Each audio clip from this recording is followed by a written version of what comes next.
Alex संजयला म्हणाला, तू स्वतःची प्रॅक्टिस सुरू कर.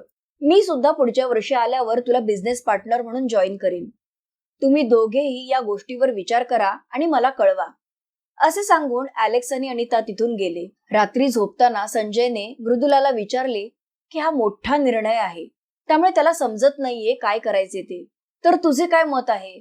यावर मृदुला म्हणाली, सरकारी नोकरीत तुम्हाला सारखा मनस्तापच होणार असेल तर ही नोकरी सोडलेली बरी. यावर संजय म्हणाला की मी नोकरी सोडली तर तुला त्रास होईल. ती म्हणाली, त्रास झाला तर झाला. तुमच्या मनस्तापापेक्षा माझा त्रास काही मला जास्त नाही. मी काही घाबरत नाही त्रासाला. तसाही आपला खर्च काही जास्त नाही.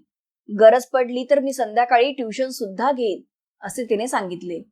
मृदुलाचे हे बोलणे ऐकून संजयचे हृदय भरून आले. त्याच्या मनात आले की आपल्यापेक्षा श्रीमंत घरातून आलेली एक देखणी मुलगी, तिने आपला एक हात छोटा असूनही आपला मनापासून स्वीकार केला. कधीही तिने कुठल्याही गोष्टीची आपल्याकडून अपेक्षा केली नाही. कधी पैशांना महत्व दिले नाही. त्याला मृदुलाचे खूप कौतुक वाटले. आता डॉक्टर कमला रिटायर झाल्या होत्या आणि त्यांच्या जागी डॉक्टर सरोजा गायनेकोलॉजी विभागाच्या प्रमुख झाल्या होत्या.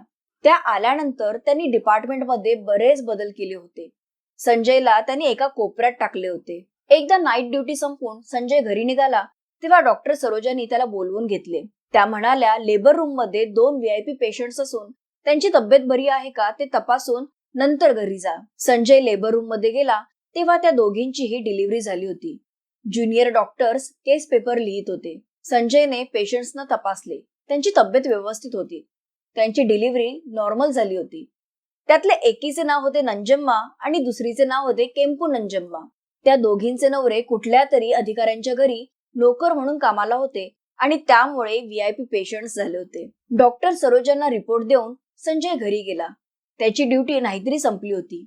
या घटनेनंतर 3 दिवसांनी डॉक्टर सरोजाने संजयला पुन्हा बोलावले तेव्हा त्या चिडल्या होत्या. त्या संजयला म्हणाल्या की एक रिस्पॉन्सिबल डॉक्टर म्हणून मी तुम्हाला त्या दिवशी VIP पेशंटकडे पाठवले, तर तुम्ही हा काय घोळ करून ठेवला? संजयला काही समजले नाही. त्याने काय झाले म्हणून विचारले. तेव्हा सरोजा म्हणाल्या की आजच्या पेपरमध्ये छापून आले आहे की त्या दोघींच्या बाळांची अदलाबदल झाली आहे. त्या म्हणाल्या त्यांना मंत्र्यांच्या घरातून फोन येत आहेत. इतक्यात त्यांना एका प्रेसमधून फोन आला, म्हणून सरोजाने संजयला बाहेर जायला सांगितले. संजय बाहेर आला तेव्हा तो गोंधळलेला होता. तेव्हा तिथे असलेल्या मरियम्मा नावाच्या आयाने त्याला सांगितले की डॉक्टर त्याच्यावर दोष घालू पाहत आहेत. मुले बदलली आहेत असे सगळे म्हणत असले तरी सत्य काही वेगळेच आहे. केम्पू नंजम्माने मेलेल्या मुलीला जन्म दिला होता, पण तिला ते बाळ दाखवून मुलगा झाला असल्याचे सांगितले होते आणि नंजम्माला सुद्धा मुलगा झाला होता. त्यामुळे दोघींच्याही केस पेपरवर मुलगा झाल्याची नोंद असल्याचे मरियम्माने सांगितले. आणि आता केम्पू नंजम्मा आणि नंजम्मा दोघीही मुलावर हक्क दाखवत होत्या. पण संजयला हे कळत नव्हते की त्याचा या सगळ्याशी काय संबंध आहे, कारण त्याने केस पेपरही लिहिले नव्हते आणि मुलांनाही पाहिले नव्हते. त्याने फक्त बाळंतिणींची प्रकृती तपासली होती. फोन झाल्यावर डॉक्टर सरोजांनी पुन्हा संजयला बोलवले आणि म्हणाल्या, हे प्रकरण खूप मोठे आहे आणि उद्या याची चौकशी होणार आहे, त्यामुळे आपल्याला सावध राहिले पाहिजे. संजयने विचारले, पण माझा याच्याशी काय संबंध आहे? सरोजा म्हणाल्या, तुम्हीच तर डिलिव्हरी केली. यावर संजय म्हणाला की त्याने डिलिव्हरी केली नाहीये. तो जेव्हा लेबर रूम मध्ये गेला होता तेव्हा डिलिव्हरी झाली होती आणि ज्युनियर डॉक्टर्स केस पेपर लिहित होते. सरोजा म्हणाल्या, ते सगळे बेजबाबदार आहेत म्हणून मी तुम्हाला पाठवले होते, तर केस पेपर तुम्ही का नाही लिहिले? संजय म्हणाला, जे डिलिव्हरी करतात तेच केस पेपर लिहितात, मग मी का केस पेपर लिहिणार? माझा याच्याशी काही संबंध नाही. पण डॉक्टर सरोजा कोणाचेही ऐकून घेणारी बाई नव्हती. ती हट्टी होती. ती संजयला म्हणाली, उद्या चौकशी होणार तेव्हा तुम्ही असे नाही म्हणू शकत. तुम्हाला उद्या सांगावेच लागेल की तुम्हीच जबाबदार डॉक्टर आहात म्हणून.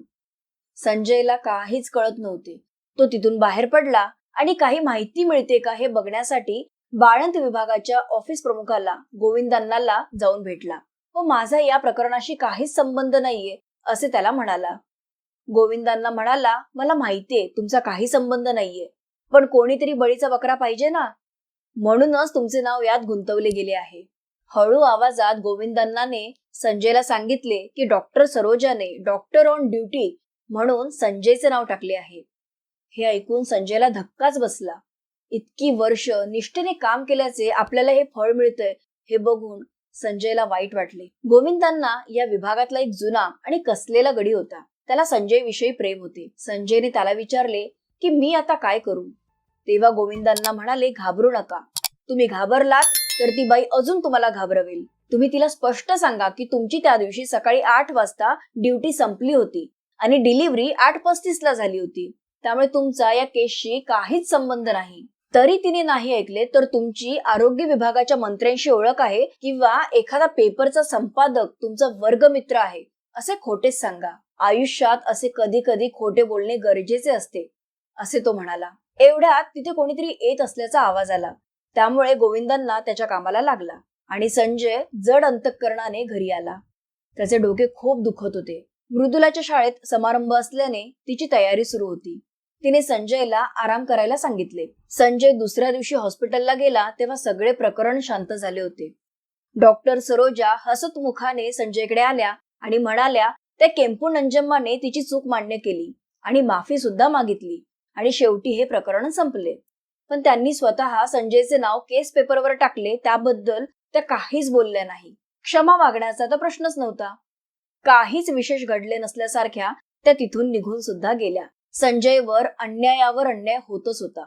डॉक्टर कमलांच्या वेळेला सगळ्यांना नाईट ड्युटी आणि रविवारची ड्युटी समान वाटून दिली जात होती. पण आता डॉक्टर संजयला एकट्याला दोनदा नाईट ड्युटीला आणि रविवारच्या ड्युटीला यावे लागत होते. त्यातच त्याची बडारीला बदली झाल्याचे त्याला कळले. शक्यतो ज्यांना ते गाव हवे असेल त्यांना किंवा ज्यांना राजकीय पाठिंबा नाही किंवा ज्यांच्याकडे पैसे नाही त्यांची मुद्दाम इथे बदली केली जायची. संजयकडे पैसाही नव्हता आणि राजकीय ओळखही नव्हती. डॉक्टर लता इतके वर्ष इथे असूनही तिची कुठेही बदली झाली नव्हती. खरे तर यावेळेला डॉक्टर सरोजाची बदली झाली होती, पण पैसे देऊन तिने चलाखीने तिची बदली संजयकडे वळवली होती. तसेच त्या काळात वडिलांच्या नावाच्या जोरावर डॉक्टर लतानेही बढती घेतली होती. पण या गोष्टी संजयला माहित नव्हत्या. संजयने मुनियप्पांच्या ओळखीच्या एका मंत्र्याच्या मदतीने बदली थांबवण्याचा खूप प्रयत्न केला, पण काही उपयोग झाला नाही. शेवटी त्याची बदली झालीच. त्यावेळेला लता त्याला म्हणाली, 1 वर्ष बळारीला काढा, मग 1 वर्षानंतर मी बाबांच्या ओळखीने तुमची पुन्हा बंगळूरमध्ये बदली करायचा प्रयत्न करते. 1 वर्ष म्हणता म्हणता 2-3 वर्ष संजयला तिथे काढावी लागली. मृदुला शिशिरला घेऊन एकटीच बंगळूरमध्ये राहत होती. मध्ये मध्ये रकुमाबाई आणि भीमांना तिच्याकडे येऊन जात होते. आता अलेक्स आणि अनिताने बंगळूरमध्ये घर विकत घेतले होते, पण ते दुबईवरून परत भारतात येईपर्यंत ते रिकामेच ठेवणार होते. मृदुला महिन्याला जाऊन तिच्या कामवालीकडून त्या घराची साफसफाई करून घेत होती. संजयला आता मनात विचार येऊ लागले होते की इतकी वर्ष नोकरी करून त्याने काय साधले. त्याच्या वर्गातले नोकरी सोडून व्यवसायात शिरून केव्हाच कोट्याधीश बनले होते. त्याचे विद्यार्थी समोरून जाऊन त्याला ओळख सुद्धा दाखवत नव्हते. बरेच जण नर्सिंग होम्स काढून लाखो रुपये कमवत होते. शंकर सुद्धा लक्ष्मीच्या नावावर कुठली तरी कंपनी चालवत होता. त्याने मैसूरमध्ये एक प्लॉट सुद्धा घेतला होता. सगळे एवढे पुढे गेले आणि आपण मात्र काय करतोय असा प्रश्न त्याला पडला. आता आपल्यालाही पैशांचा विचार करायला पाहिजे हे त्याच्या लक्षात आले. सरकारी हॉस्पिटलमध्ये चालणारा अन्याय सहन करण्यापेक्षा बाहेर पडून अलेक्सने सांगितल्याप्रमाणे पॉलिक्लिनिक सुरू करायचे असे त्याने ठरवले. त्याने लगेच अलेक्सला फोन केला. अलेक्स सुद्धा दुबईवरून लगेच संजयला भेटायला आला. त्या दोघांची चर्चा सुरू झाली. अलेक्स म्हणाला, पार्टनरशिप मध्ये बऱ्याच वेळेला भांडणे होतात, त्यामुळे पैशांबाबतीत पारदर्शी राहण्याचे दोघांनी ठरवले. अलेक्सने संजयला सांगितले की सुरुवातीला आपल्याला 50 लाख रुपये खर्च करावे लागतील. हे ऐकून मृदुला घाबरली. अलेक्स म्हणाला, आपण बँकेकडून कर्ज घेऊ, पण तरीही आपल्याला 10-10 लाख रुपये तरी घालावे लागतील. संजयने इन्स्ट्रुमेंट घेण्याचे, तसेच स्पेशलायझेशन आणि इलेक्ट्रॉनिक मॅटर बघण्याचे आणि अलेक्सने व्यवस्थापन बघण्याचे ठरले. यासाठी सुरुवातीला दोघांनीही 10-10 हजार रुपये पगार घ्यायचा असे ठरले. अलेक्स संजयला म्हणाला, तुला एक कार सुद्धा विकत घ्यावी लागेल, कारण तो स्कूटरवर आला तर त्याला नॉलेज नाही असे सगळ्यांना वाटेल. तसेच फॉरेन रिटर्न डॉक्टरांवर सगळ्यांचा जास्त विश्वास असतो, त्यामुळे संजयला 6 महिन्यांसाठी तरी युकेला जाऊन यावं लागेल असे अलेक्स म्हणाला. अलेक्सने गरज पडली तर व्याजावर संजयला पैशांची मदत करण्याची तयारी दाखवली. त्याने या सगळ्यावर मृदुला आणि संजयला नीट विचार करून संध्याकाळपर्यंत त्याला कळवायला सांगितले आणि तो तिथून निघाला. अलेक्सचे सगळे बोलणे ऐकून मृदुला घाबरली होती आणि संजय तर तिच्यापेक्षाही जास्त घाबरला होता. पण हिम्मत करून त्याने आणि मृदुलाने पुढे जायचे ठरवले. त्यांच्या मदतीला मृदुलाची नोकरी होतीच. मृदुला म्हणाली ती तिच्या आप्पांकडून थोडे पैसे कर्ज म्हणून घेईल आणि गरज पडलीच तर दागिनेही विकता येतील असे ती म्हणाली. संजय मृदुलाला म्हणाला, तुला खूप त्रास होईल. यावर तुम्ही न्यायाने, सरळ मार्गाने आणि नैतिकतेने पैसे मिळवत असाल तर मी नेहमी तुमच्या सोबत असेल असे मृदुला म्हणाली. रत्नम्मा आणि शंकरकडून मदत मागण्यात काहीच अर्थ नव्हता हे त्या दोघांनाही माहित होते. कारण रत्नम्माकडून काही झाले तरी पैसा सुटणार नाही आणि शंकर लक्ष्मीला वायफळ खर्च करण्याची सवय असल्याने त्यांचाच पैसा त्यांना पुरत नसल्याचे त्यांना माहित होते. आता मृदुला लग्न झाल्यानंतर 10 वर्षात पहिल्यांदाच आई वडिलांकडे मदत मागायला एकटीच आलधडीला निघाली. तिथे जाऊन तिने सर्वांना एकत्र बोलावून सगळी परिस्थिती सांगितली आणि तिला कर्ज म्हणून 5 लाख रुपये देण्याची विनंती केली आणि 4-5 वर्षात ते परत करू असेही तिने सांगितले. हे ऐकून वत्सलाच्या चेहऱ्यावरचे रंग बदलले. कृष्णा काहीच बोलत नव्हता. रकुमाबाई भीमण्णाच्या चेहऱ्याकडे पाहू लागली. खरे तर भीमण्णाच्या घरी सुद्धा बऱ्याच अडचणी होत्या, पण मुलीने पहिल्यांदा काहीतरी मागितले होते, त्यामुळे मदत तर करायला पाहिजे. शेवटी विचार करून भीमण्णा आणि रकुमाबाईंनी मृदुलाला 3 लाखांचा एक चेक दिला आणि म्हणाले, मुलीला कर्जाने पैसे देणे आम्हाला पटत नाही, त्यामुळे आम्हाला जेवढं जमतोय तेवढा आहेर आम्ही तुला देतोय. हे सगळे पैसे तुझ्या अम्माचे आहेत, त्यामुळे परत फेडायची काहीच गरज नाहीये असे म्हणून त्या दोघांनी मृदुलाला त्यांच्या कामासाठी आशीर्वाद दिला. मृदुलाच्या लक्षात येत होते की त्यांच्या म्हातारपणासाठी साठवलेले पैसे त्यांनी मृदुलाला दिले होते. संजयसाठी मृदुलाने तिचे लग्नातले दागिने सुद्धा गहाण ठेवले होते. गेल्या 4 वर्षात मृदुला आणि संजयचे आयुष्य खूप बदलले होते. मृदुला आता विजयनगरच्या शाळेत हेडमास्टर झाली होती. संजय सरकारी नोकरी सोडून काही दिवस दुबई आणि नंतर इंग्लंडलाही जाऊन आला होता. नंतर बन्नेरघाटच्या रस्त्यावर ॲलेक्स बरोबर त्याने स्वतःचे कर्नाटक नर्सिंग होम काढले होते. ॲलेक्स आता कायमसाठी बंगळुरूला आला होता, पण तरीही त्याचे दुबईला सुद्धा व्यवसाय सुरूच होते. त्यासाठी दर 15 दिवसांनी त्याला दुबईला जावे लागायचे.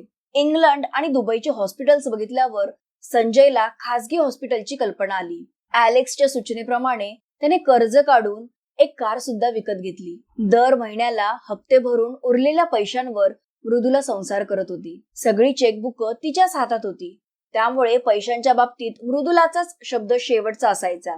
हळूहळू पैसा येऊ लागला तसा मृदुलाने आधी तिचे दागिने सोडवले. सुरुवातीला बिलाचे पैसे मागायला संकोचणारा संजय आता खूप प्रॅक्टिकल झाला होता. ज्या डॉक्टरची फी जास्त तो डॉक्टर चांगला आहे अशी लोकांची समजूत असल्याचे लक्षात येताच तो दरवर्षी कन्सल्टिंग फीज सुद्धा वाढवत होता. त्यामुळे पेशंट्स कमी होण्याऐवजी वाढतच चालले होते.